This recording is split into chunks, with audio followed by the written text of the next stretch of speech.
네, 안녕하세요. 디지털 목자 최정현입니다. 오늘은 저 컴퓨터가 고장이 나가지고, 그렇다고 뭐 제가 막 돈이 많은 것도 아니잖아요. 그래서 이제 컴퓨터를 뭐 제가 전문가기도 하지만, 저는 이제 그 컴퓨터를 고칠 수 있는 그런 종류예요. 사실 뭐 대학 교수, 컴퓨터 관련 교수가 컴퓨터를 고칠 수 있다? 물론 뭐 가능합니다만 쉽지 않아요. 근데 저는 워낙 이제 개인적으로 뭐 관심이 많아서 이제 고치게 되는데 고치면서도 이제 지난 경험이 있으니까 여러 가지 생각들을 하면서 이제 고치게 됐는데 고치기 전보다 더 좋게 잘 고쳤어요. 제가 워낙 부품이 많으니까.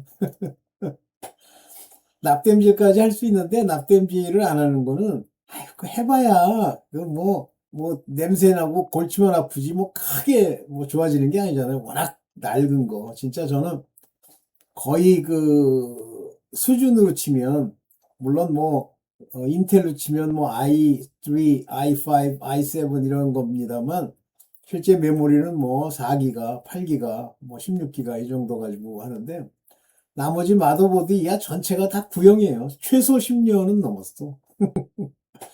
그래도 뭐 제가 하는 일에 뭐 영상 찍는 거 이런 정도니까 뭐 충분히 현재 있는 기계 가지고 다 할 수 있죠. 아유 뭐 괜히 또 서두부터 잘난 척을 좀 팍팍 했네. 어, 이런 잘난 척이요. 아주 습관적으로 딱 배잖아요. 그러면 하나님과 관계가 없는 거예요. 그게 교만하고 자랑도 그냥 하나님의 영광이나 하나님의 일을 자랑해도 문제가 생깁니다. 그러나 그 쓸데없이 이 모스터 막 이렇게 붕 뛰어가지고 떠버리기 하는 거 위험하죠. 자, 오늘 뭐 간단하게 그냥 제가 이제 과거에 이렇게 가졌던 이제 공부하고 할 때 뭐 신학을 공부할 때도 그렇고 또 제가 참 관심을 많이 가졌던 부분, 신학교에서 이제 과목 중에 역사예요. 그 한국 교회사, 뭐 중세 교회사, 그 다음에 이제 그 뭐라고 그러니까 그 종교 개혁사, 이런 데 굉장히 관심을 많이 가졌어요. 왜냐하면 그건 있었던 사실이잖아요. 그러니까 그 있었던 사실 안에 놀라운 하나님의 뜻과 진리가 담겨 있거든요. 제가 그 전까지는 이 하나님의 주권에 대해서는 제가 항상 마음에 두고 인정을 했었지만, 하나님의 그 예정의 디테일한 부분까지 뭐 이렇게 생각을 안 했었어요. 그냥 예정하셨다는 큰, 뭐랄까, 개괄적인 이야기는 제가 마음에 두었는데, 그러다가 이 역사를 이제 하다 보면 그 역사 속에 있는 그 많은 악당들이 나타나요. 그래서 이제 그 뭐 논문은 아니죠. 이제 그 뭐 리포트도 써야 되고 하기 때문에 자료를 찾다 보니까 진짜 놀라운 사실들이 나타나는 거예요.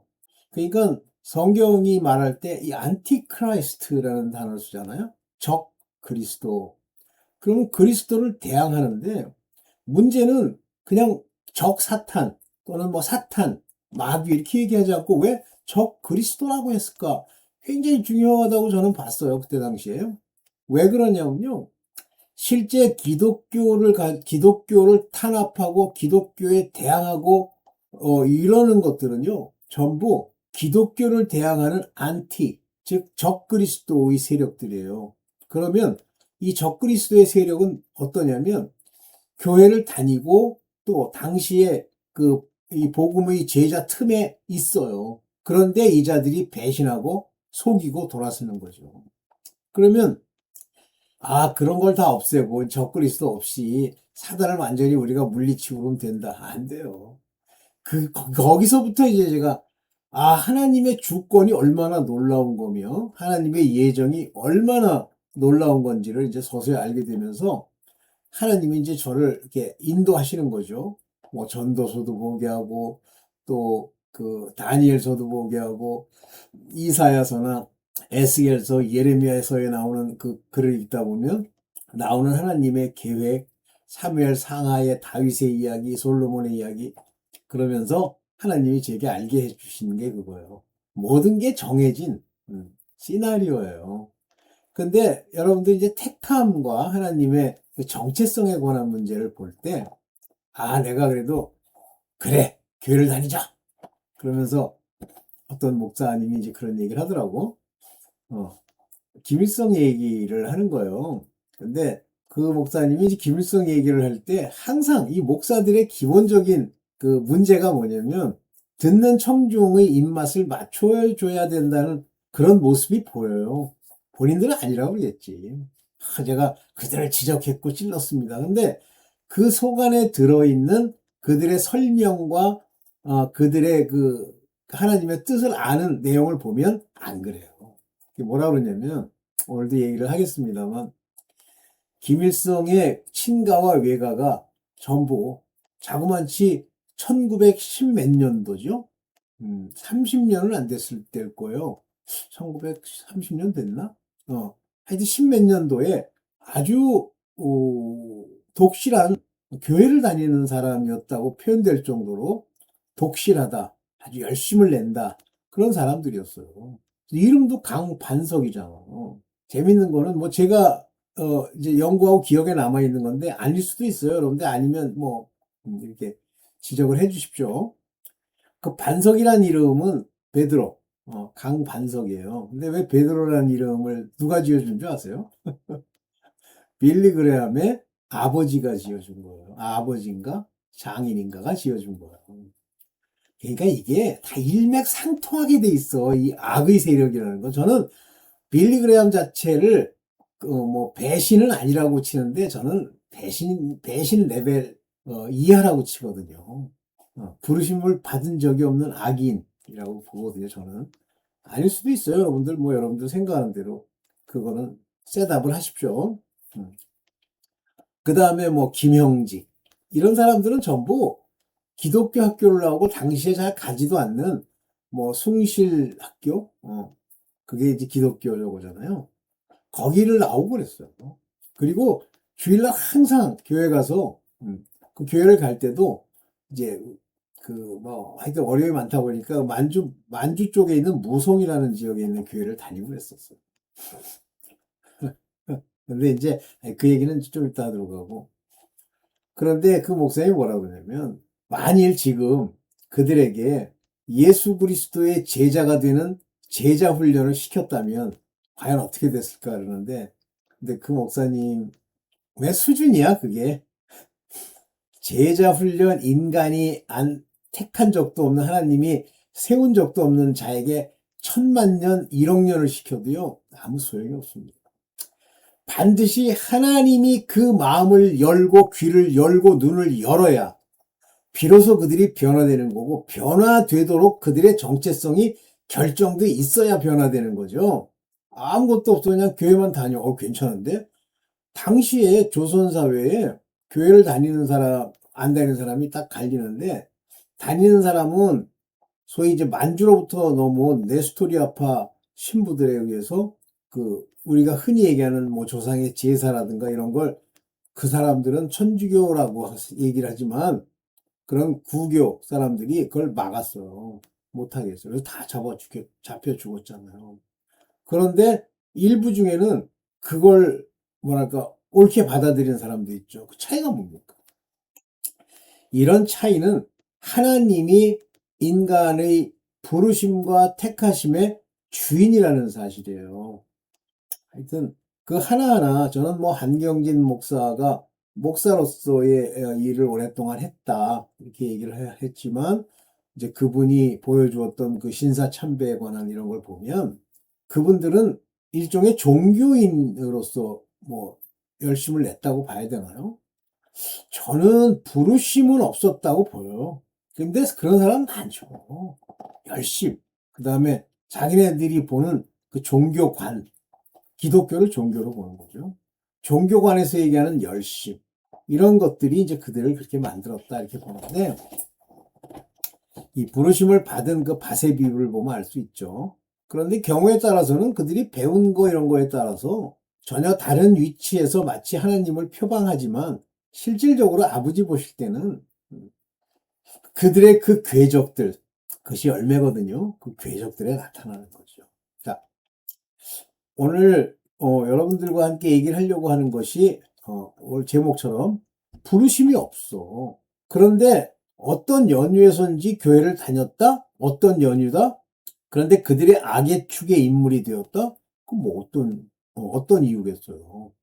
가라지로서 이 세상의 안티크라이스트, 적그리스도가 되기 위한 그 길을 밟는 그런 악인의, 시나리오에 나와 있는 배우죠. 그걸 자꾸만 제자 교육을 시켰으면 그 역사가 어떻게 달라졌겠냐. 안 달라져, 이 사람아. 나 그 목사 그거 참 그래도, 그런 걸 지적하고 한다는 게 참 대단한데, 목사들의 한계예요, 한계. 그러니까 목사님들이 그 한계를 만약에 두드려 부셨다. 음? 그러면 한번 생각을 해보세요. 돈벌이가 됩니까? 사람이 뭐예요?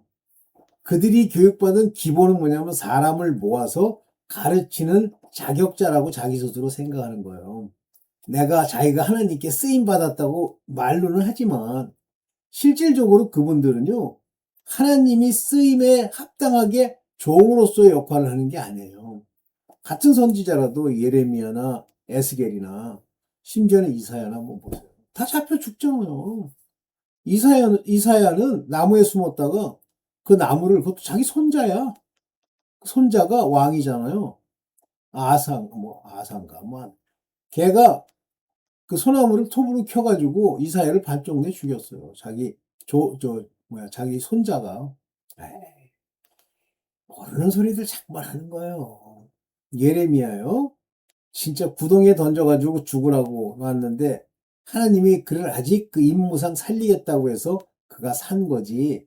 아유, 에스겔도 그렇고 다 그래요. 근데 오늘날 목사들은 자기네들이 선지자나 종쯤 된다고 생각하는 사람도 있고 또 그런 사람도 있겠죠. 근데 전부 자기가 생각하는 종교 활동으로 뭘 하는 거예요.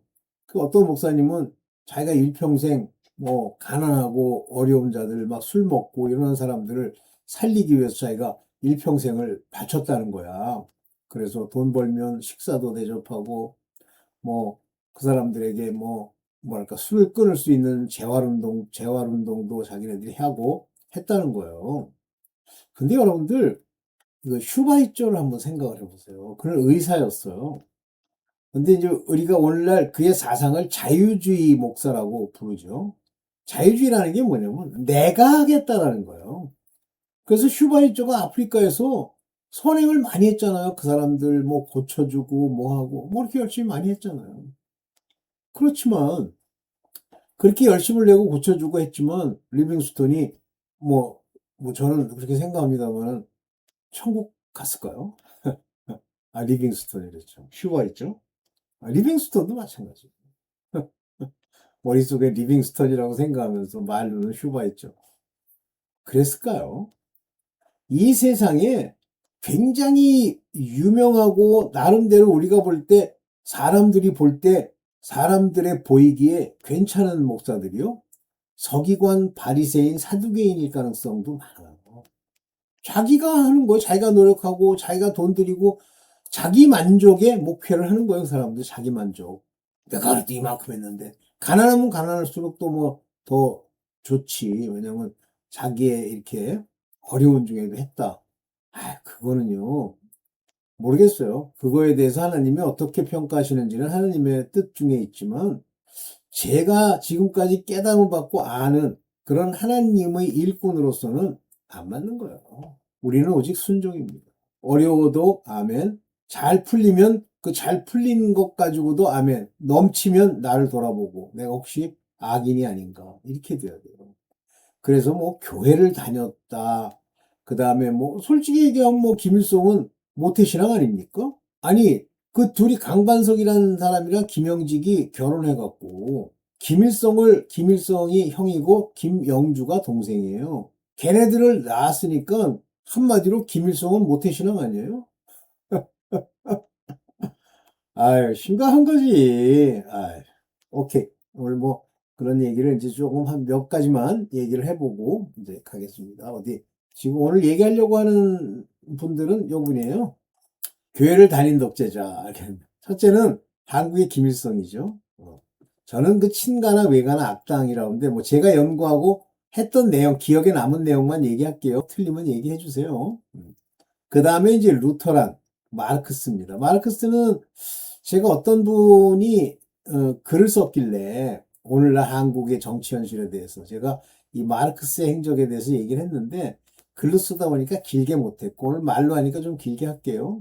그 다음에 동방정교회 교인이었던 스탈린입니다. 이 스탈린의 아내는요 굉장히 독실한 뭐 우리가 겉으로 볼 때는 동방정교회 교인이었고 스탈린을 교회에 이렇게 다니게 하기 위해서 스탈린을 신학교까지 그 엄마가 이렇게 해서 보냈어요. 그래서 엄마도 동방정교회의 독실한 크리스천이라고 아내도 그랬습니다. 근데 아내가 일찍 죽죠. 어쨌든 그 얘기는 좀 이따 합시다. 네. 먼저 이제 한국의 김일성의 친외가에 대해서 먼저 얘기를 하겠습니다. 보겠습니다. 자, 김일성이라는 사람의 친가, 외가가 있어요. 친가가 김영직이에요. 그 아버지가. 그런데 여기 보세요. 평양의 기독교 학교인 숭실중학교를 나왔고요. 그 다음에 이제 이 김영직의 집은 좀 가난했다고 그래요. 근데 이 부친 김영직의 이 사람들은 좀 강반석이랑 결혼을 했지만 그렇게 부유한 편은 아니고 그렇게 뭐 교육을 많이 받은 편은 아니었나 봐요. 그 다음에 나중에 이제 명신신학교의 교사를 지내기도 했었죠. 다시 말하면 기독교 계통에 사실 1910 몇 년도에 기독교에 있었다 그러면 그거 대단한 인물들입니다. 생각을 해보세요. 사람들이 좋아하기를 합니까? 그들을 높여주기를 합니까? 아니면 일본이 걔네들을 놔두기를 합니까? 그래서 기독교를 전파할 지도자 양성의 교육기관으로서의 이 지금 숭실대학교 또는 숭실 학원을 나왔을 정도니까 김영직이라는 사람은 기독교가 대중화되지 않은 시기에 그 기독교 신앙에 을 열심을 냈다는 걸 말해주고 있죠. 그런데 김영직에 대해서 하나 모르는 게 있어요. 저는 이제 김영직을 연구를 했다기보다 김일성을 연구하다가 그 아버지 김영직에 대해서 이제 나왔는데요. 이 김영직이가 사실은 의사, 그러니까 우리가 말하는 현대적 의미의 의사로서의 역할을 했다기보다는 어쨌든 의료와 관련돼 있는 그런 직업을 가지고 했어요. 근데 그때 의료 자격증이 필요했죠. 자격증이 있어야만 이제 치료가 가능했나 봐요. 그런데 이 김영직이가요. 소위 의사 면허를 삽니다, 일종의. 어디를 졸업한 것처럼 꾸미냐면, 그 당시에 의대가 있던 데가 연세대 세브란스, 그 연세대 연희 전문의 대학을 나온 것처럼 저 사람이 이제 서류를 사가지고 속여요. 그리고 나중에 이제 의료 행위를 하는 합법성을 거기서 얻죠. 그래서 김영직은 그 이후에 돈을 많이 법니다. 그래서 그 부친 김영직이 일찍 죽어요, 근데. 일찍 죽지만 어쨌든 돈을 많이 벌었어요. 그게 바로 그, 친가 김영직이라고 하는 사람의, 그 김일성의 그 부친 계열입니다. 그러니까 우리가 언뜻 당시 사회로 보면 신앙의 독실성을 말해주는 거고, 김일성은 모태신앙을 말해주는 거죠. 그 강반석을 볼까요? 그 외가 강반석은 그 엄마예요. 근데 여기 이제 32년 만주 무송에서 40대의 나이로 병으로 사망했다는데 그전에는 그 북한 지역에 살다가 32년도니까 이제 핍박이 심해지니까 교회가 바로 그 압록강 두만강이 있는데 두만강을 건너가면 바로 무송이라는 데가 나오고 그 무송이라는 곳에서 교회 생활을 했어요. 그러니까 그 어렵던 시절에 말 그대로 반석이잖아요. 거기서 교회 생활했다. 그러면 이 강씨 집안은 어떠냐? 강씨 집안은요. 당시에 그 지식인 집안이에요. 그리고 그 이 강씨 우리가 말하는 이제 그 북한의 기독교를 이제 말살시키는 그런 그 강반석의 그 동생인지 형인지 뭐 그런 사람들인데 걔네들이 전부 하나같이 장로요 목사요 그랬어요. 그래서 김영직은 이제 26년에 32살의 나이로 죽었죠. 만주 무송에서. 그래서 이 만주 무송의 엄마를 따라 김일성이가 태어나서 14살 때 죽었다 그러니까 태어나서 14살이 될 때까지 이 무송에 있는 교회를 다녔어요. 그래서 나중에 이제 김일성이 그 자기 자신의 페이보릿송 찬송가예요. 그리고 그래서 김일성 대학에 바로 종교학과라는 걸 세워갖고 그 종교학과의 뭐 주임 교수라고 그래야 되나? 걔가 바로 그 빌리 그레함의 장인인 걸로 저는 알고 있어요. 아버지인가? 그랬습니다. 자, 그러면 이쯤 되면 강반석, 김영직 이쯤 되면 이 김일성은 어때야 돼요? 절실한 기독교인이 돼야 되죠? 하나님의 부르심과 택하심에 합당한 인물이 돼야 되죠? 전혀 안 그래요. 전혀 안 그렇습니다. 여러분들 이 점에서 여러분들 좀 신경을 쓰셔야 돼요. 아유, 전혀 안 그래요.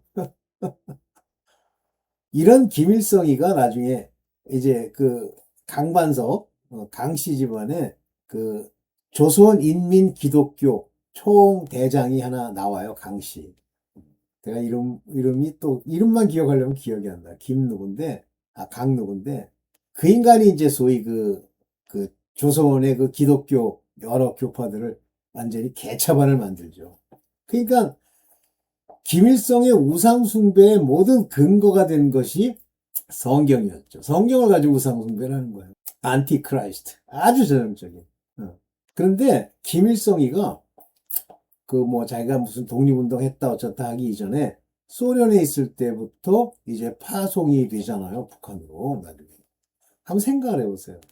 우리는요, 길이 아니면 같이 멍에를 메거나 밥을 먹거나 같이 대화를 나누면 안 됩니다. 그러면 당시 소련이라고 하는 나라가 어떤 나라예요? 이제 스탈린 얘기를 하겠습니다만, 스탈린이라는 악당 중에 악당, 속이요, 마귀가 꽉 찬 악인이에요. 그 딸도 두려워했고, 아들도 두려워했어요. 그래서 아마 제가 알고 있기로는 뭐 아들이나 딸이나 아마 전부 다른 나라로 갔을 겁니다. 그 스탈린이 자기 아내가 죽으면서 돌아버려요. 신학교도 나온 놈이에요. 신학교를 다녔었지, 나온 게. 그러니까 지금 유럽이 뭐, 소련도 그렇고 유럽 전체도 뭐 기독교가 어쩌다. 다 가짜예요. 거짓의 반석 위에 세워진, 모래에 세워진 나라들입니다. 그러니까 자꾸만 뭐 성전 무슨 뭐 쾰른 대성당 저도 한번 가본 적이 있는데 대단해요. 번쩍번쩍해요. 쾰른 대성당 같이 져가지고 막 온갖 예술가들이 뭐 건축 가짜예요. 이 속이 아버지로 말미암아 그 정체성을 얻어 된 자들은요 그런 짓 안 해요. 뭐 건물 높이 세우고 이런 거 안 해요.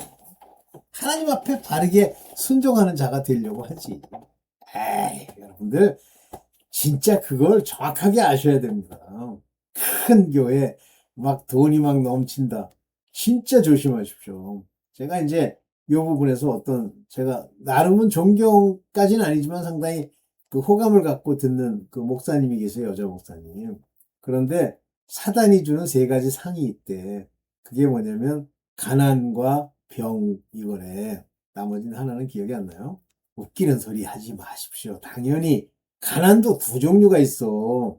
하나님이 고난을 통해서 주시는 가난, 그러니까 돈이라면 환장을 하기 때문에 그걸 끊게 하기 위한 그 고난과 징계의 가난이 있어요. 그렇지만 먹고 입고 쓸 만큼을 줍니다. 풍족하게 받으면 그건 악인이에요.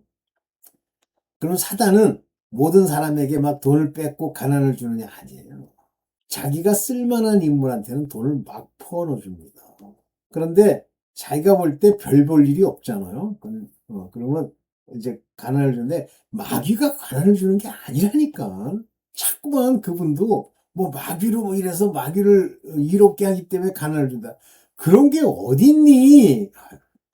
하나님의 법 가운데 가난을 불러일으키는 그와 같은 죄를 저지르고 돌아다니기 때문에 마귀가 그를 참소해서 그의 돈을 빼앗고 가난과 어려움을 주는 거예요. 만약에 그 사람이 지족하는 마음이 있어. 지족해. 저 가난해도 즐겁게 생각해. 마귀가 건드린다고요? 못 건드립니다. 진짜 제가 그 목사님들 중에 우리 그 뭐 브라이언 박이라는 목사를 훌륭하게 생각하는 게 뭐냐면 그분은 깨달은 분이에요. 뭐라 그러냐면 그 설교에서 마귀가 사단이 악령이 할 수 있는 일 한 가지뿐이에요. 속이는 거래. 와, 나 그런 얘기 하시는 분 처음 봤어. 맨날 연구해가지고 무슨 뭐, 마귀는 뭐 이렇게 해서 자기가 뭐 가가지고 막 기도를 했더니 뭐 왜 소리 지르고 나갔다고 다 가짜요. 걔네들이 연기하고 쇼하는 거예요. 그 사람 속이려고. 벌써 소리 지를 것도 없어. 아예 그분이 있을 때 그 근처에서 얼쩡거리고 왔다 갔다 할 수는 있지만 바울이 안 쫓잖아요. 에베소 교회 그 주인에게 일을 주는 귀신 들린 여자가 쫓아다니면서 저는 거룩한 자여 어쩌고 그러는데 바울이 이런 더러운 귀신 지금 떠나가라! 그렇게 소리 질렀어요? 아니에요.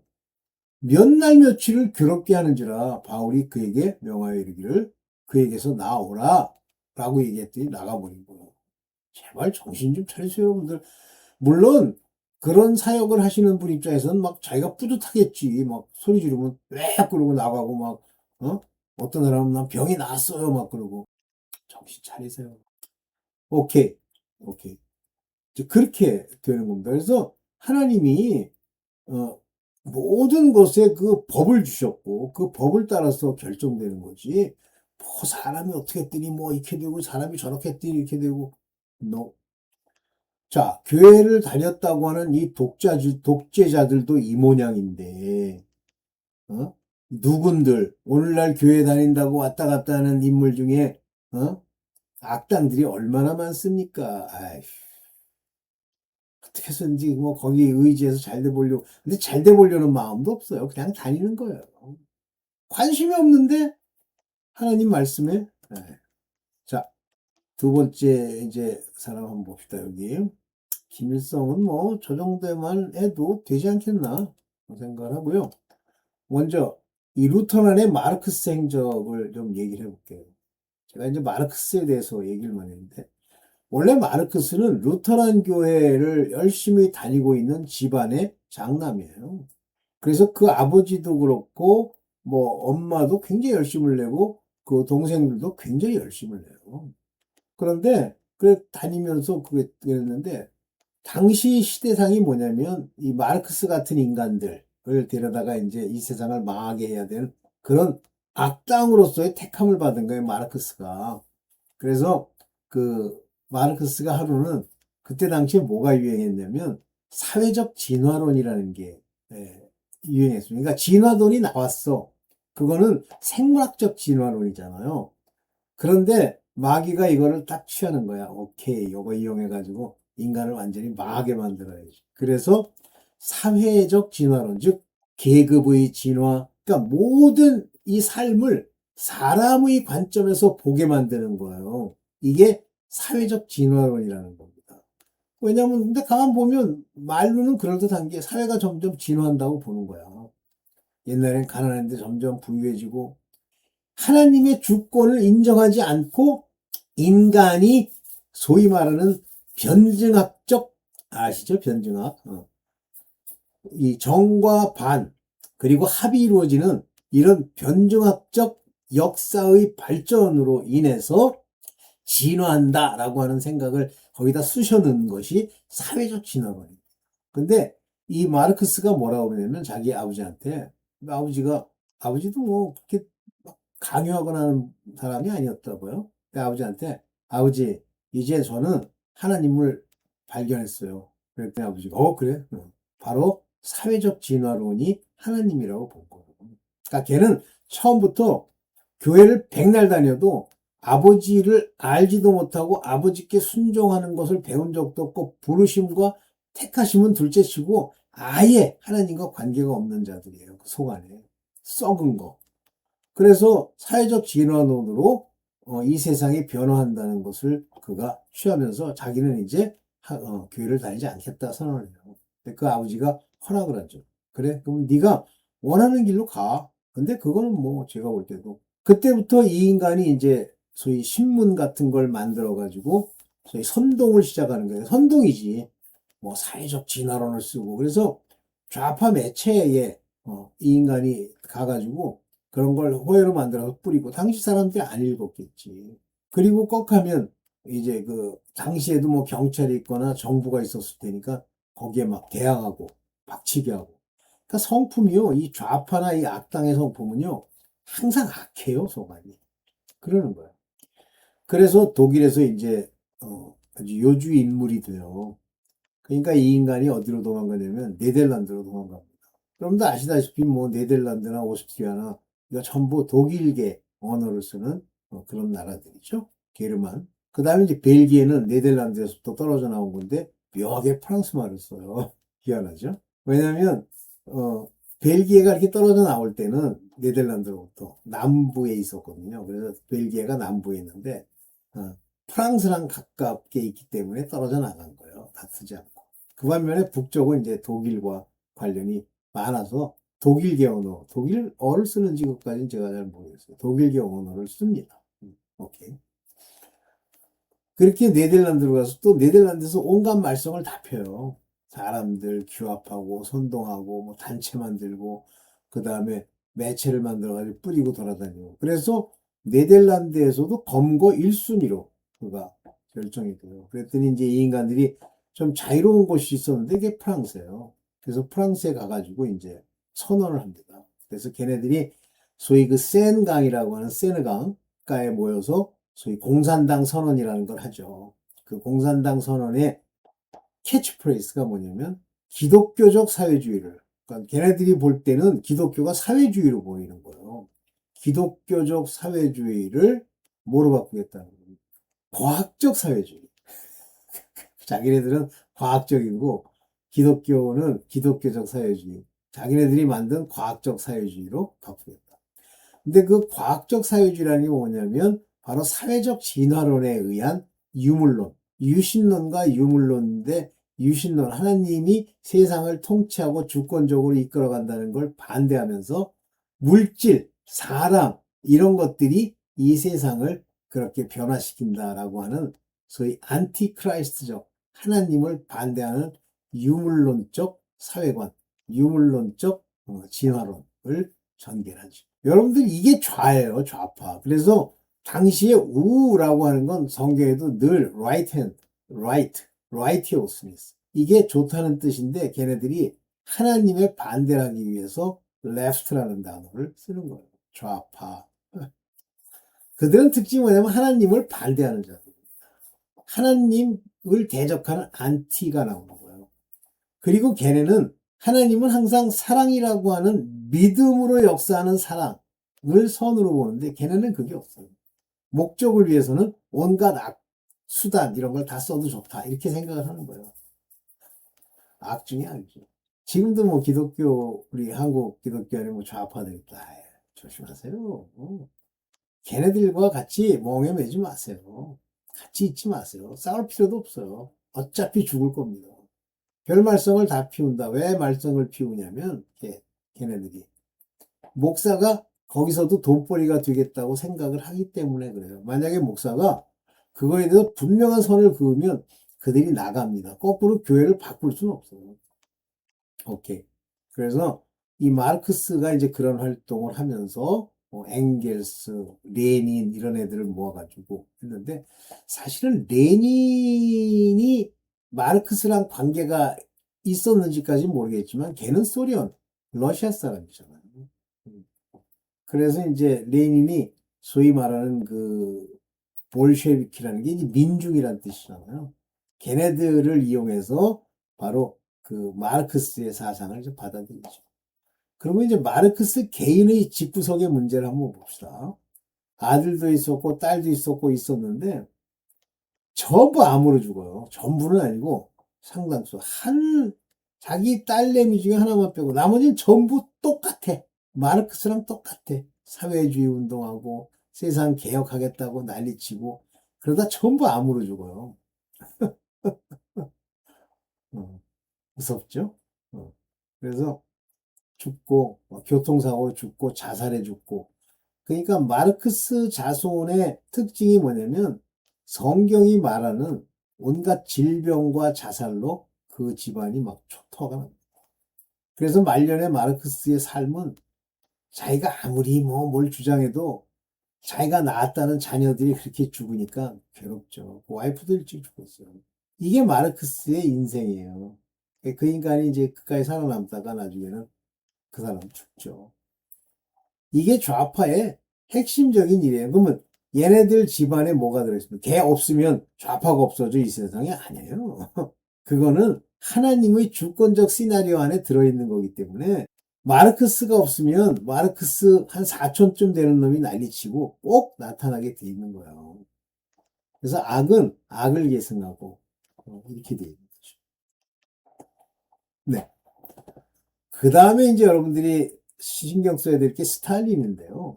여러분들 스탈린이 기독교랑 관계가 없다고 생각하시는 건 아니시죠? 이 스탈린은 조금 아까도 좀 잠깐 얘기했지만 스탈린은 그 엄마가 뭐 우리식 표현으로 치면 독실한 분이세요. 그래서 스탈린이 기독교에 기반을 두어서 이렇게 변화되길 바랬죠. 그래서 스탈린도 신학교를 다녀요. 근데 안 맞는 거지. 이미 악인으로 이렇게 뭐 사탄이 택했다고 그래야 되나 택한 거예요. 그래서 스탈린의 특징이 아무도 안 믿잖아요. 그리고 무조건 다 죽이잖아요. 그리고 생각이 교묘하고 이 스탈린이. 그러니까 레닌 이후에 스탈린이 나오게 되는데 이 레닌은 소위 그 마르크스의 공산주의 사상을 받아들여 가지고 있는데 원래 스탈린의 기본 성품으로 치면 레닌을 벌써 구워 먹었어야 돼. 그런데 이용할 가치가 있다고 생각하니까 레닌을 이 관에 담아가지고 뭐 화장시켜가지고 이제 끝까지 우상화 하잖아요. 스탈린. 저 아주 교묘한 놈이에요. 그래서 아들 하나 있었고 딸 하나 있었는데 그들이 아버지를 두려워하죠. 그러니까 악마가 꽉 찬 거야 안에. 그가 2차 대전 때 하는 행실을 보세요. 악이. 근데 스탈린이 뭐 대단해서 뭐 능력이 있어서 그 2차 대전 때 독일을 그렇게 한 게 아니라 하나님의 주권적 역사 속에 보면 저런 인물이 나타나야 되는 거예요. 정확하게 70년인가 80년간 유지되다가 망했잖아요. 스탈린. 자, 그러면 이제 이걸 없애고 아주 죄송합니다. 결론을 한번 지어볼까요? 내가 멋있죠? 여러분들 교회 다닌다고 되는 게 아니에요. 저를 전도하기 위해서 제자 교육을 시켰다면 어떻게 됐을까? 스탈린한테 제자 교육을 진짜 1000년 시켰어. 그래서 스탈린이 뭐 1000년 동안 제자 교육을 받아. 소용없어요. 어떻게 해서든지 안티크라이스트가 되는 거예요. 그뿐입니까? 히틀러도 그렇잖아요. 히틀러. 독일의 그 성품들. 여기 철십자가. 그 구부러진 십자가도 희한하죠. 왜? 같은 십자가도 왜 구부러진 십자가를 했습니까? 희한하죠. 하여튼. 그래서 종교를 등에 업고 가는데 그때 나타난 종교가 바로 로만 캐톨릭이죠. 캐톨릭이 정상이 아니에요. 오케이. 자, 교회 다녔다고 되는 게 아니다. 반드시 부르심과 택하심의 정체성이 있어야 되고 안 그러면 쓸모가 있는 놈이다 싶으면 악의 축으로 바뀌고 지금 그 인간들이 지옥에서 받는 그 형벌을 여러분 마음에 새기십시오. 네. 오늘 좀 길어졌으니까 여기까지만 하겠습니다. 감사합니다.